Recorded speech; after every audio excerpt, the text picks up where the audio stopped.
welcome here to this edition of The Light Between Us here on Wake Up Call with Dan Tortora. It is exclusively brought to you by Chick-fil-A Cicero on 7916 Brewerton Rd in Cicero, New York, the first Chick-fil-A in Central New York. And of course, owner-operator Jim Szatkowski, a partner for many years here with Wake Up Call and Chick-fil-A Cicero, and somebody who's become a brother to me, which is probably even an understatement. So happy to be here with, it's Daniel squared today. So Daniel, share with everybody your full name so that we get a little introduction. My name is Daniel Maloney. I'm from Syracuse, obviously. I started working here in December of 2023, and I was 17 years old, I think, a senior in high school. I started working here because my two cousins, Jonathan and Jacob Mazer, were here, so they kind of referred me. Previously, I was working at a golf course because that's like my passion, to play golf. Yeah.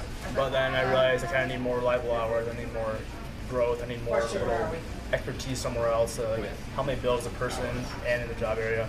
So I started working here, and right away I kind of figured out like I really enjoy it. I can see myself like becoming a leader pretty early on as a member. And when that happened, I kind of got pushed really hard right from the beginning to like be at my best, and that's what really helped me out. So Daniel Maloney here with us, of course, myself, Dan Tortora, and you talked about your passion is golf. So how did you end up at Chick-fil-A Cicero? Well, my passion is golf, but I ended up here because of the connections I wanted to make. I was making connections in the golf, but as I already had like I spent a lot of time at golf courses like outside of that, so I didn't need my work to be at a golf course per se, because I was already going to play college golf, so I wasn't worried about it. So I just wanted to. The main thing was more reliable hours in the beginning. So, like you said, you have family that's here in the Mazer family. So, did they recruit you at all? Did they say, hey, why don't you come over here with us? That was definitely a part of it. Okay. Yeah. For Jacob and it's Jonathan, right? Yeah, so, I'm super close to both of them, so they kind of pushed me to come here in the beginning, which felt great. So, who was more of the push, Jacob or Jonathan? Probably Jonathan at the time, because he was still in school with me, and Jacob was working here a lot still, but he was in the back, so he wouldn't see me as often. But John was in the front, he wanted me up here, and I think I also had another friend who was here too that wanted me to come. So they pushed for you to come here, but bring me into the interview process, just who you spoke with, and then I know eventually, obviously, you sit down with Jim Szatkowski, so just what the interview process was like. Actually, I didn't sit with Jim. Oh, you didn't sit with Jim, okay. I think he was in not the best shape at the time. Okay. So my interview process, I had to submit it online, then I had to sit down with Maria. I forgot her last name, but I know it's Maria. And we had a good conversation, it was about 15 minutes. She kind of felt like I was hired instantly, because I had to do the Mazers and their managers here, so I don't know, it's pretty easy. So you got in here, Yeah. but Jimmer said off the air, as we were going into this, that you've had to work really hard to get to where you are. So bring me into that and just what the road's been like to have an opportunity for management. So from the beginning, as I said, like I could like almost see myself becoming a leader, and I knew like there was no like easy way around it. You had to perform, you had to be at your best. Like, there's no shortcuts to it at all. So like the steps to becoming a manager for me, like, first I become a team trainer, then I become a team lead, then the manager. It wasn't difficult for me to become a trainer per se. I just had to hustle, do my work, kind of just be myself, and I was like really to myself all the time. I wasn't that social like at work. I would just kind of put my head down and do stuff. And I think the managers realized that really early on, so it was easy for me to like grow because they would push me like specifically sometimes to be my best, especially early on. So, like you said, you kind of had to come out of your shell, right, and be more vocal. What did they do to help to bring that out of you? Like, how does working at Chick-fil-A Cicero help you to become more of a vocal leader?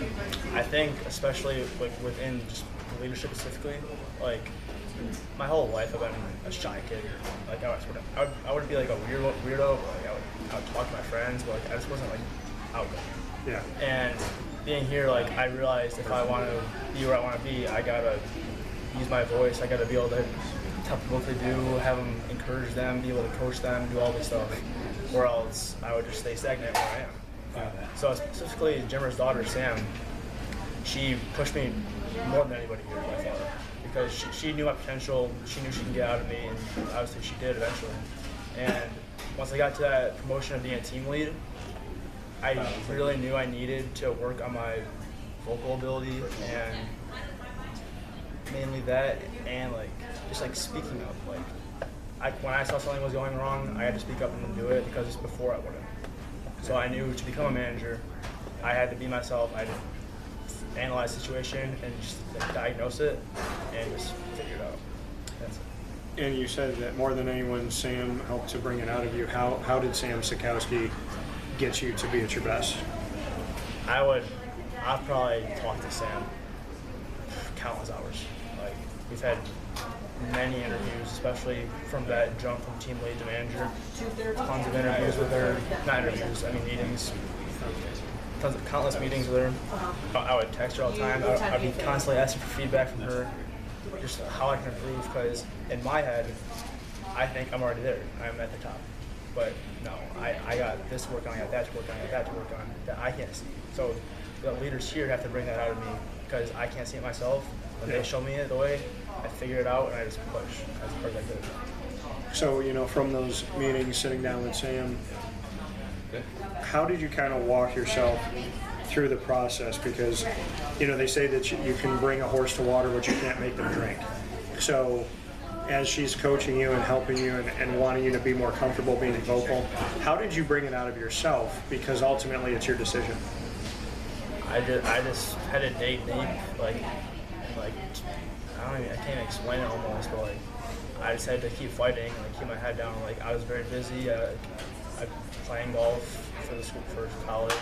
I have a lot of work to do. Like even now, I work a lot, and I still like get my work done outside of work. My schoolwork, my athletic stuff. Like I'm very busy outside of work, but I would just find some way to come to work with an edge and just perform every single time.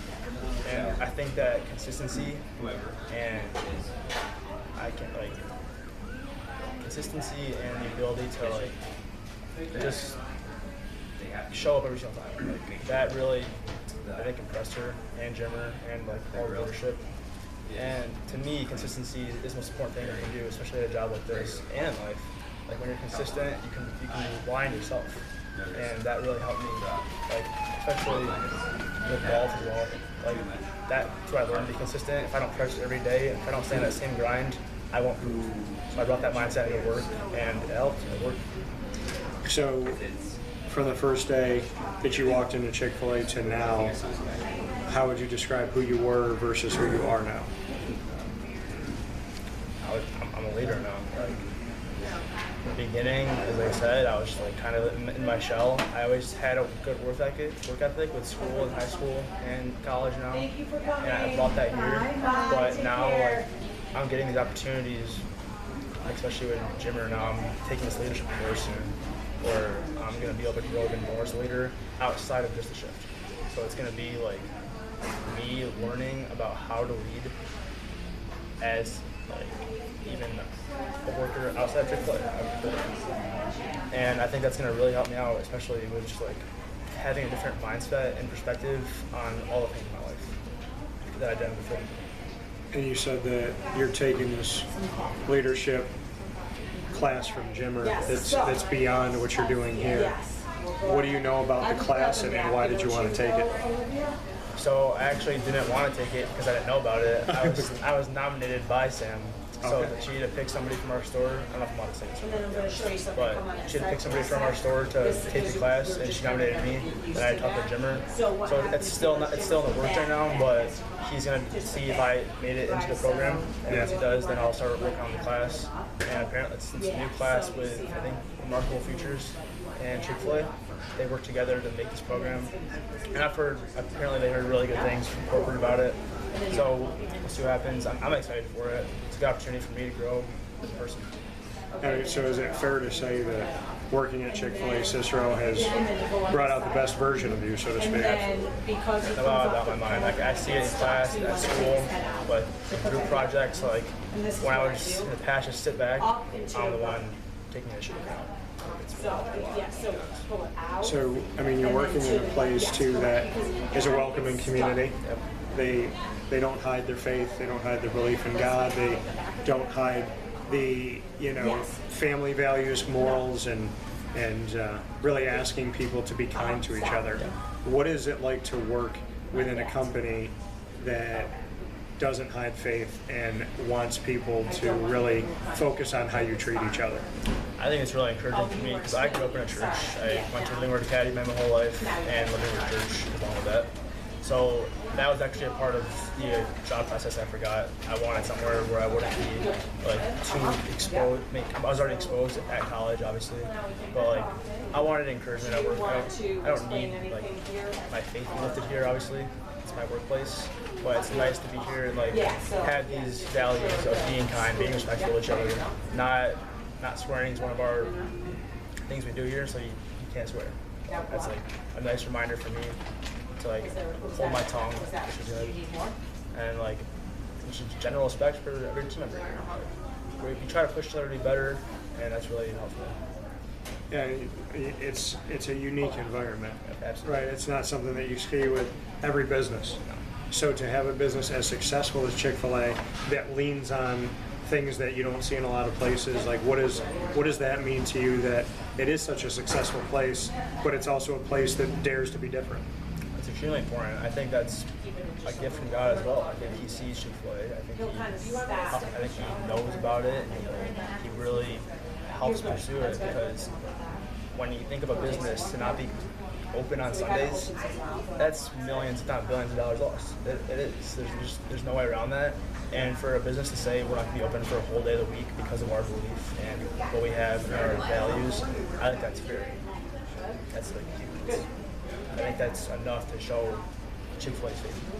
Yeah, you bring up a great point. I mean, Jimmer's a big Buffalo Bills fan, and they're not open on Sundays for all those football games and all that. So, for you, speaking of Jimmer Szatkowski, the owner-operator here, to not just work with him and have him be the leader overall of Chick-fil-A Cicero, but to just know him as a person, what can you say about your relationship with Jimmer and why that relationship has helped you in and out of the store, so to speak?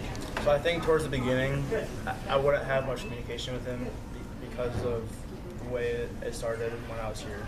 But as I've grown, as I've been here longer, and as I've become a leader, I've definitely become closer to Jimmer. We talk more often now, and he's really helped me through like the troubled times. Like early on in my career here, I had some instances with managers or team member that he helped me get through, along with Sam.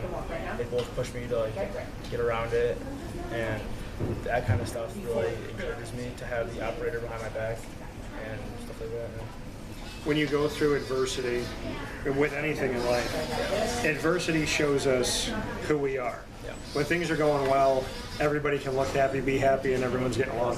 But adversity really shows who you truly are as a person. So what have you learned from those moments of adversity about who you are? I've had like at least 3 or 4 instances where I've had like real adversity here that have really pushed me. And for example, like this year with school, I've been struggling a little bit, and that like having the feeling of adversity at work, it's kind of like prepped me almost for what I need or what I'm going to experience at school, at the golf course, wherever in a tournament, whatever I'm doing. And it's really nice to have like that, like, oh, I've already went through this, I know how to get through this. Like, just put my head down, go to work, and just be disciplined. So having Chick-fil-A Cicero really help you to handle anything in life. If somebody was thinking about working at Chick-fil-A Cicero, what would you say to them? I would say apply. Like, there's no like, I don't see any like major reason you shouldn't work here besides like career paths. But I think it's a great place to work. It's very like first job friendly, I would say. Like as a first job for like most high school students, it's very friendly. Obviously for me, it worked out to be a very key part of my life so far to really grow as a person. Final note here in this light between us. I'm going to ask you to do something I've never asked anybody before. So there's all different meals on the menu. There's different things to choose from.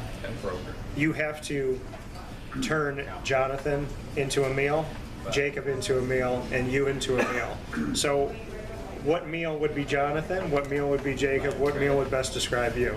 If you were all, like if these meals were named after you, what would you be on a Chick-fil-A menu for each of the three of you? And it's got to be different for all three. Rank what we would order, or Just like the embodiment of who it is. So like think about who has like that spicy kind of maybe tenacity, who is maybe, you know, like the calm meal or something like that, who's the wacky. I know. Yeah, so what do you got for me? I think Jacob probably a spicy deluxe, so the large fry. Okay. I'll give him a water though. He's not like a milkshake or anything. Okay. Jonathan, he's gonna start with a milkshake actually. He's more of just like kind of, I don't know, I can't explain it. He's a milkshake. He's a milkshake? But I'll give him a 4-count strip, large fry as well. You can't slim down on them. Definitely gotta be the large fry. Can't be medium fries. Okay. But he's a probably cookies and cream shake. So he's a start with dessert Yeah. for Jonathan. For Jacob, it's spicy. Yeah. What are you? It's a tough question. I'd probably say I'm like just a grilled sandwich. Okay. We'll go medium fry and like a root beer. So you got dessert first, you got the spicy guy, and then you have like the very like chill. Yeah. Even is that describes your I would say personality? that's pretty accurate. Okay, you got the grilled here for Daniel. So for Daniel Maloney, myself, Dan Tortora, happy to be here with you in the light between us, proudly presented exclusively by Chick-fil-A Cicero. And as we always say here on Wake Up Call with Dan Tortora, God bless, no stress, do your best. Have a wonderful day, stay safe, stay positive, and like Daniel said, apply to this place and become a part of the family. Thank you, Daniel. Pleasure. Appreciate you.